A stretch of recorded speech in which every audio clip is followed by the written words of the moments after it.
এক এলাকায় কতগুলো ইঁদুর থাকতো। একটি বিড়াল সেই ইঁদুরদের উপরে অসহ্য জুলুম নির্যাতন করত। বিড়ালের এই জুলুম নির্যাতন সহ্য না করতে পেরে সমস্ত ইঁদুর একত্রিত হয়ে মহা সমাবেশ ডাকলো। তখন সকল ইঁদুর মিলে বলতে লাগলো, আমরা আগামীকালকে সবাই একসাথে ওই বিড়ালটির উপরে হামলা করব।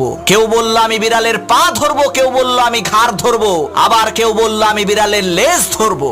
এমন সময় ইঁদুর সর্দার সমস্ত ইঁদুরদেরকে লক্ষ্য করে বলল, ভাইয়েরা আমার, আপনারা সবাই বলছেন বিড়ালের হাত ধরবেন, পাও ধরবেন, মাথা ধরবেন, ভালো কথা, কিন্তু বিড়ালের ম্যাও ধরবেন কে?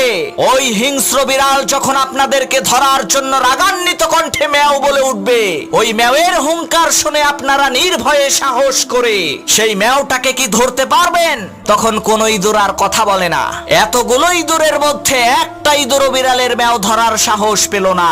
তখন ইঁদুর সর্দার বলল, বিড়ালের ম্যাও ধরতে না পারলে তার সাথে যুদ্ধে লিপ্ত